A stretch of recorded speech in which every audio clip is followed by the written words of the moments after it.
The Thompson household was aglow with the warm, soft light of Christmas. Outside, the suburban neighborhood was blanketed in snow, giving the world a serene, almost magical quality. Inside, Anna Thompson moved gracefully around her kitchen, the final touches on the Christmas Eve dinner showcasing her meticulous care. Her husband, David, sat in the living room, a glass of aged scotch in hand, entertaining their guests, Rachel and Michael. Laughter echoed through the halls, mingling with the festive melodies that played softly in the background. Anna, in her mid-30s, exuded a gentle charm. Her smile, though warm, barely concealed a fatigue that seemed to have settled deep in her eyes. She wore her hair up, revealing the elegant line of her neck, and her dress, a tasteful shade of red, complemented the holiday spirit. The dinner table was a testament to her attention to detail. Fine china, polished silverware, and a centerpiece of fresh pine and holly. Candles flickered, casting a gentle glow on the guests as they took their seats.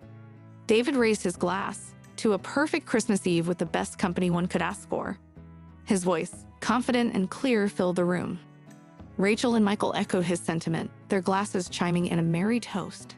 Anna smiled, joining in, but her eyes flickered anxiously towards David. There was a tension in the air, perceptible only to her. As the meal progressed, the conversation flowed effortlessly. David was in his element, charming and witty, yet there was an edge to his words, a subtle sharpness that Anna had come to recognize. She contributed to the conversation when needed, but mostly focused on ensuring everyone's plates were full. The moment came unannounced, like a gust of cold wind sneaking under a door. David, in the middle of a seemingly innocent anecdote about their recent vacation, turned his gaze sharply towards Anna. Of course, Anna wouldn't know much about the local art we saw. She was too busy chatting up the tour guide, he said, his tone light but laced with a hidden barb. A silence fell over the table. Rachel and Michael exchanged uncomfortable glances. Anna's fork paused midair, her heart sinking. She forced a laugh. David, you know I love learning about new cultures. David's eyes held hers for a moment too long, a flash of something unreadable in their depths. Oh, I know what you love, dear, he replied, his words coated in sugary sarcasm. Anna felt the sting of tears behind her eyes, but willed them away. She changed the subject, asking Rachel about her new job, desperately steering the conversation away from the precipice it had teetered on. The dinner continued, but the atmosphere had shifted. The laughter was a little too forced, the smiles a bit strained. As the night wore on, Anna felt an increasing sense of isolation, even in the company of friends. David's occasional glances, once filled with affection, now seemed to dissect her very being. As the guests departed, thanking them for a wonderful evening, Anna stood by the door, her smile fixed, her heart heavy. She closed the door behind them, leaning against it for a moment of respite. The Christmas lights twinkled mockingly, and she wondered how a season so bright could feel so incredibly dark. Alone in the quiet aftermath of the evening, Anna faced the bitter truth of her reality, her mind a whirlwind of thoughts and emotions. She knew this Christmas Eve would be one to remember, but for all the wrong reasons. After the guests had departed, a profound silence settled over the Thompson household, a stark contrast to the evening's forced merriment. Anna moved mechanically, clearing the remnants of the Christmas Eve dinner, each clink of china echoing in the empty house. Her heart felt as if it had been wrapped in thorns, each beat a reminder of the evening's humiliation. David had retreated to his study, the sound of clinking ice against glass a faint indicator of his presence. Anna longed for the days when such sounds brought comfort, signaling shared moments of intimacy and understanding. But those days seemed like distant memories, replaced by a chasm that widened with every harsh word and cold glance. In the kitchen, Anna's hands moved under the warm water, but her thoughts were elsewhere, adrift in a sea of confusion and pain. She remembered the early days of their marriage, filled with laughter and dreams, a time when David looked at her with love, not disdain. How they strayed so far from those blissful beginnings. The digital clock on the microwave read midnight. The world outside was silent, the snow-covered streets glistening under the moonlight. It was officially Christmas, but there was no joy in her heart, only a deep, aching loneliness. She made her way to the living room where the Christmas tree stood, its lights casting a soft, ethereal glow. The ornaments they had collected over the years hung there, each a testament to happier times. She reached out, fingers brushing a delicate glass bauble they had found on their honeymoon. A tear traced a path down her cheek, its journey unnoticed. Upstairs, the soft hum of David's snoring reached her ears as she passed the study. The sound fueled her resentment. How could he sleep so peacefully after what he had said, after the way he had diminished her in front of their friends? In their bedroom, Anna changed into her nightgown, a part of her longing for the warmth of the bed, another part recoiling at the thought of lying next to David. She chose the window seat instead, drawing her knees close, gazing out at the serene winter landscape. The house was quiet, but her mind was a cacophony of emotions. The humiliation at dinner was not an isolated incident. It was a pattern that had become all too familiar. David's once sporadic outbursts of cruelty had morphed into a relentless undercurrent of emotional abuse. She had endured it, hoping, praying for a change that never came. As the night deepened, Anna's thoughts spiraled. She recalled moments of kindness from David, brief interludes of tenderness that gave her hope. But these memories were fleeting, overshadowed by a growing realization that she was losing herself, her identity eroding under the weight of his scorn. The clock chimed 3, its tolls marking the passage of another hour in her vigil. The tears had stopped, replaced by a hollow emptiness. She wondered how many more silent, broken nights she could withstand, how much more of her spirit could weather this storm. As dawn's first light began to creep into the sky, a decision formed in the depths of her weary heart. She couldn't live like this anymore. The realization was both terrifying and liberating. This Christmas, she would give herself a gift, the promise of seeking happiness, even if it meant walking away from the life she had known. With the first rays of the morning sun spilling into the room, Anna stood up, a newfound resolve steadying her trembling legs. Today would be different. Today, she would begin to reclaim her life. The sun rose, casting a golden hue over the snowy suburb, but inside the Thompson household, the atmosphere was anything but warm. David awoke to an unsettling silence, a stark contrast to the previous evening's festive clamor. As he lay in bed, the events of last night replayed in his mind. Each word he had uttered to Anna echoing with a tinge of regret he wasn't accustomed to feeling. He rolled over expecting to find Anna, but was met with emptiness. The other side of the bed was cold, untouched. A sense of unease began to settle in his chest. It wasn't like her to rise so early, especially not after the kind of night they had. Pushing the covers aside, David got up, his head throbbing with the remnants of last night's indulgence. As he made his way downstairs, the house remained eerily quiet. The living room was tidy, the aftermath of the party cleaned up, but Anna was nowhere to be seen. He noticed the untouched glass of milk and plate of cookies left out for Santa, a tradition Anna upheld even though they had no children. It was a poignant reminder of the life they had envisioned, one filled with love and laughter, now a shadow of its former self. The kitchen was equally deserted. On the table, he found a note, Anna's handwriting familiar yet foreign in its formality. Gone for a walk. Breakfast is in the fridge. A. David frowned. It was unlike Anna to leave without saying goodbye, even amidst their growing estrangement. He microwaved the breakfast she had prepared, the aroma failing to stir his usual appetite. Sitting at the kitchen table, he ate mechanically, his thoughts clouded with an uncharacteristic concern for Anna. She had always been the resilient one, enduring his moods and outbursts with a quiet strength. But last night, he had seen something different in her eyes, a flicker of something he feared to name. After breakfast, David wandered aimlessly through the house, each room echoing with memories of their life together. He paused in front of the Christmas tree, its lights twinkling innocently. Among the decorations hung a photo of them, taken during their first Christmas together. They were smiling, genuinely happy. A pang of something akin to sorrow gripped him. Where had it all gone wrong? When had his sharp tongue and harsh words become the norm? These questions circled in his mind, unbidden and unwelcome. For the first time, he allowed himself to consider that perhaps the problem wasn't entirely with Anna. The morning dragged on, and with each passing hour, his worry deepened. He tried calling her phone, but it went straight to voicemail. The silence in the house grew heavier, suffocating. David found himself at the window, staring out at the snow-covered street, hoping for a glimpse of Anna.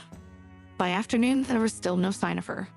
David's initial irritation gave way to a creeping sense of fear. What if something had happened to her? The thought sent a chill through him, colder than the winter air outside. He pulled on his coat and stepped outside, determined to find her. As he walked the familiar streets, he saw the neighborhood through a different lens. Couples walked hand in hand, children played in the snow, and families gathered in warm, cheerful homes. A sense of isolation enveloped him. He had taken his life with Anna for granted, assuming she would always be there, enduring and uncomplaining. But now, as the day waned and the cold seeped into his bones, David Thompson realized the bitter truth. He was afraid, not of the loneliness that surrounded him, but of the loneliness he had created within his own home. David's footsteps crunched in the snow, the rhythmic sound a stark contrast to the cacophony of thoughts racing in his mind. The cold air nipped at his cheeks, but it was the chill of realization that truly bit into him. Each step seemed to echo with a question, a doubt, a regret. The world around him was draped in the serene beauty of winter, but inside, a storm was brewing. He found himself wandering aimlessly through the streets, the familiar paths of their neighborhood now seeming alien, each house mirroring the life he and Anna had built, a life that now felt as fragile as the icicles hanging from the eaves. He passed the park where they used to walk hand in hand, the bench where they shared whispered dreams under the stars. Memories once sweet, now tinged with the bitterness of neglect. As the sun began to dip below the horizon, painting the sky in hues of orange and pink, David's thoughts turned inward.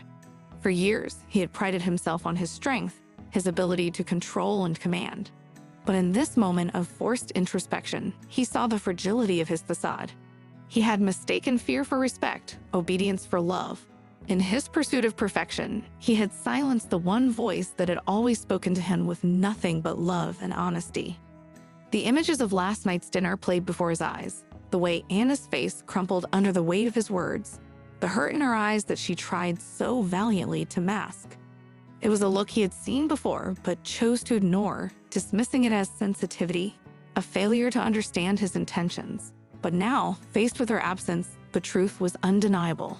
He had wounded her, not with fists, but with words and indifference, perhaps more deeply than he could ever fathom. A sense of shame washed over him, the kind that settles deep in the gut. How had he become this person? When had he lost his way? The David who once vowed to cherish and protect Anna seemed like a stranger now.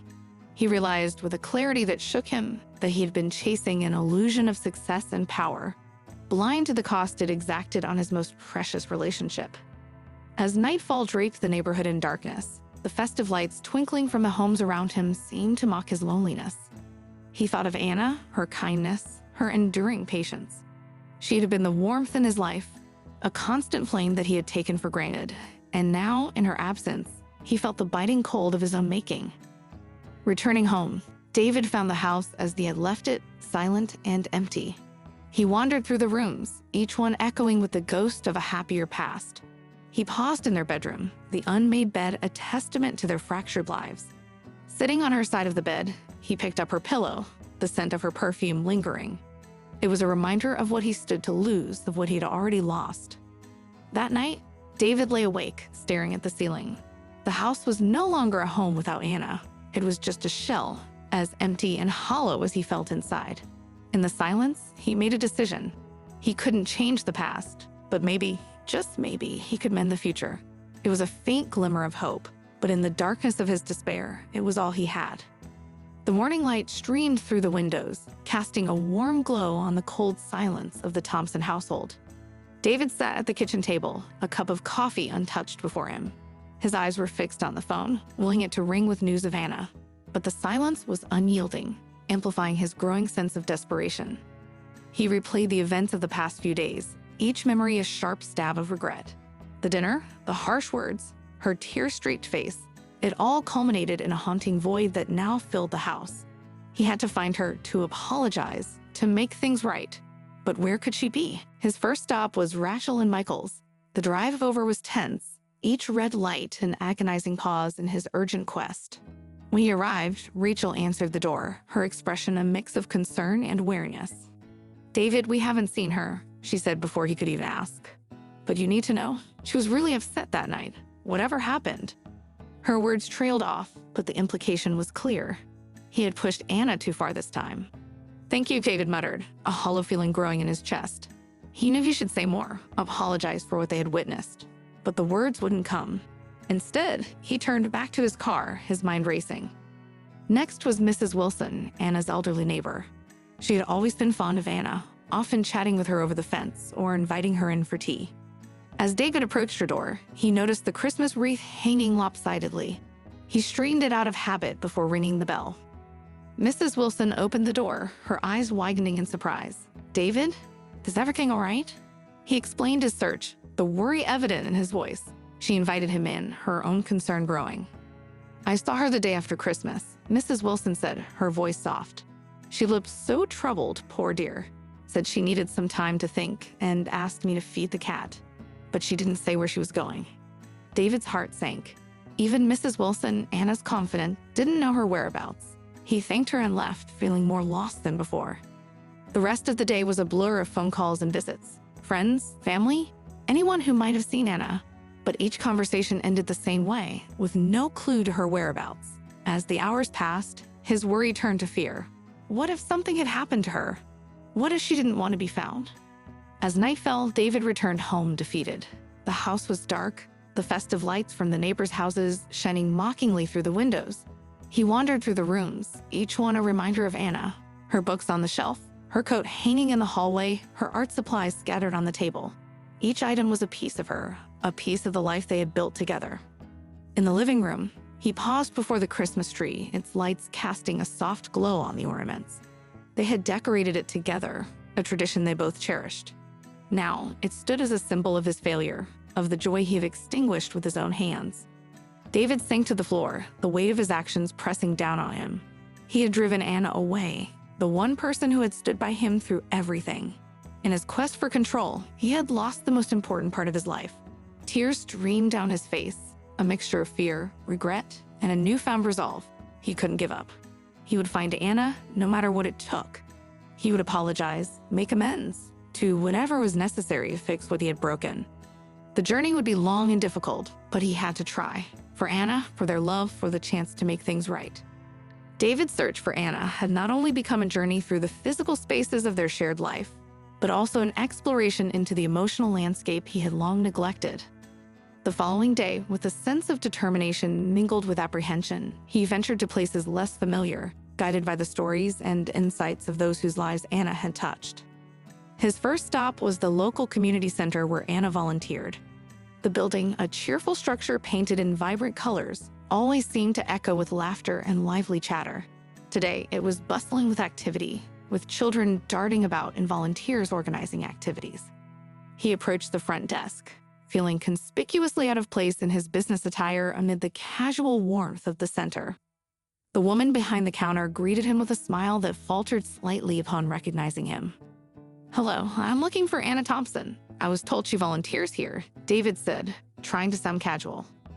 "Oh, yes, Anna. She's a blessing to this place," the woman replied, her tone warming as she spoke of Anna. "But she hasn't been in since before Christmas. Is everything all right?" Her question, though innocent, felt like an indictment to David. He managed a strained smile. "Yes, just trying to find her. She's not at home." The woman's expression shifted to concern, but she offered no further information. David thanked her and turned to leave, only to be stopped by a young boy tugging at his sleeve. "Are you Mr. Thompson? Anna's husband?" the boy asked, his eyes wide and curious. David nodded, and the boy's face lit up with a smile. "Anna talks about you. She helps me with reading. She's really nice." The boy's simple words, filled with admiration for Anna, struck David profoundly. He realized how little he knew about this side of Anna's life, the kindness she spread so effortlessly. He continued his journey, visiting the small library where Anna organized weekend book clubs, the animal shelter where she helped with adoptions, and the nursing home where she spent time with residents like Mrs. Wilson. At each place, he was met with stories of Anna's compassion, her ability to listen, and her gentle nature that seemed to brighten the lives of everyone she met. These revelations painted a picture of Anna that David had only glimpsed in passing. He had always known she was kind, but the depth and breadth of her impact were overwhelming. Everywhere he went, he found people whose faces softened at the mention of her name, whose lives were a little brighter because of her presence. As the day waned, David found himself sitting in a small park where Anna liked to read. He watched the sunset, the sky ablaze with colors, reflecting on the woman he had married and the immense void her absence had created in his life. It was here, amidst the quiet beauty of the park, that David's understanding began to shift.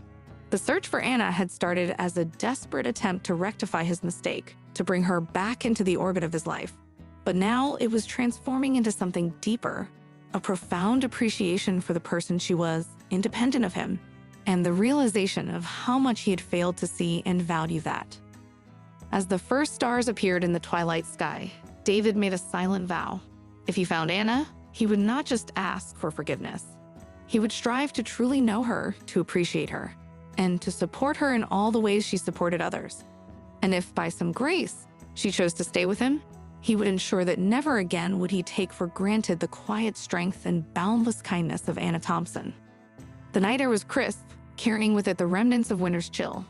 David sat in the dimly lit living room, the silence around him heavy, laden with anticipation and anxiety. Each tick of the clock seemed to echo through the room, marking the passage of time in a house that felt emptier than ever.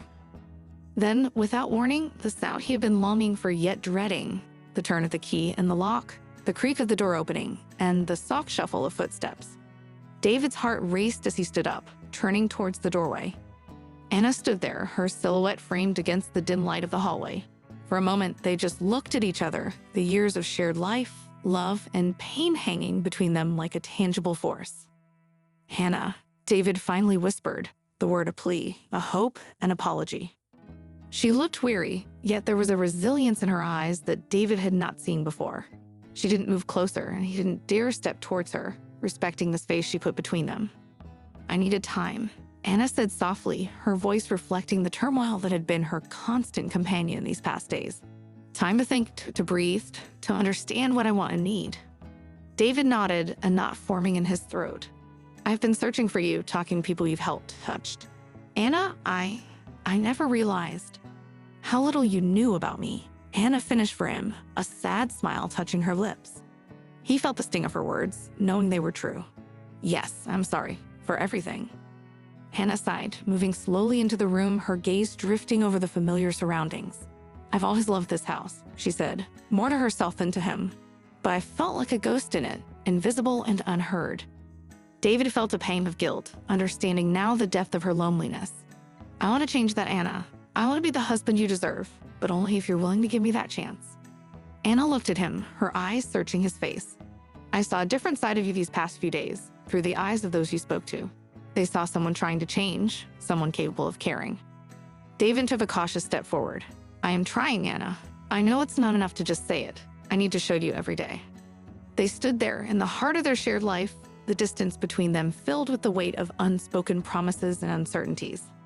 "I'm willing to try," Anna finally said, her voice barely above a whisper.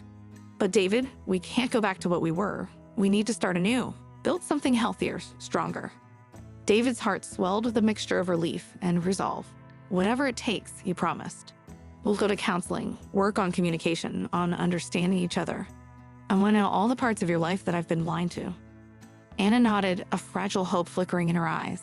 "And I need to learn to speak up, to make my feelings and needs known.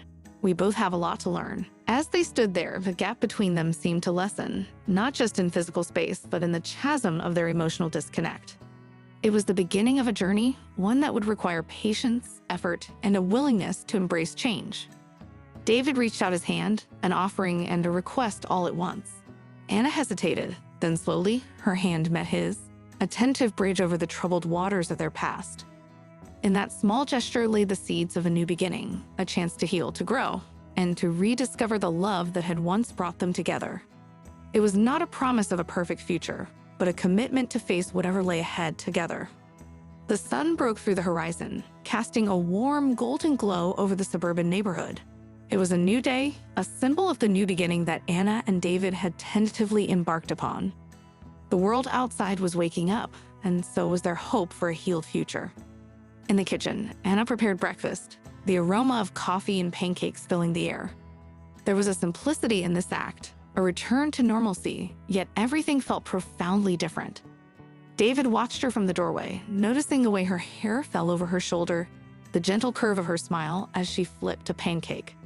These were the small details he had overlooked for years, the quiet beauty of everyday moments with her. "Good morning," he said softly, not wanting to break the tranquility of the scene. Anna looked up, her smile widening. "Good morning. I thought we'd start the day with something sweet."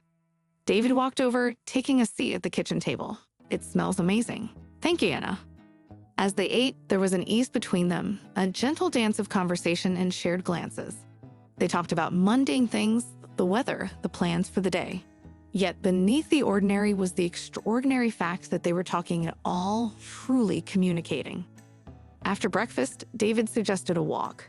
The winter air was brisk, invigorating, and as they strolled through the neighborhood, they saw it with fresh eyes. Houses adorned with Christmas decorations, neighbors greeting them with smiles, the world alive with the magic of the season. They found themselves at the park, a place they hadn't visited together in years. As they walked, David reached for Anna's hand, a silent question in his gesture.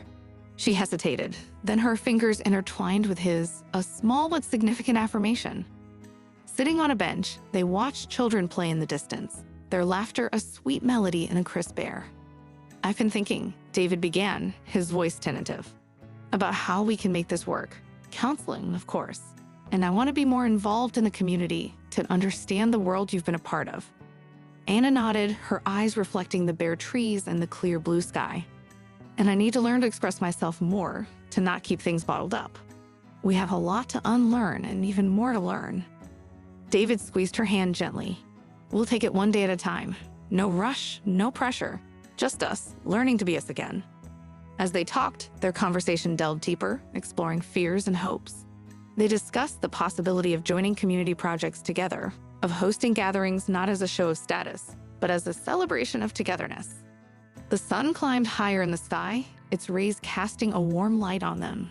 It was as if nature itself was blessing their new beginning, enveloping them in a glow of optimism. As they walked back home, hand in hand, there was a sense of quiet understanding between them. They were two people, flawed and human, stepping into a future that was uncertain but held the promise of growth, love, and understanding. Their journey was not going to be easy. There would be challenges, moments of doubt, and setbacks. But as they crossed the threshold of their home, they did so with a shared commitment to face whatever lay ahead together. A new dawn for Anna and David, a chance to rebuild what had been broken, to nurture what had been neglected. In the soft light of that winter morning, their story continued, unwritten and hopeful, a testament to the power of change, forgiveness, and enduring love.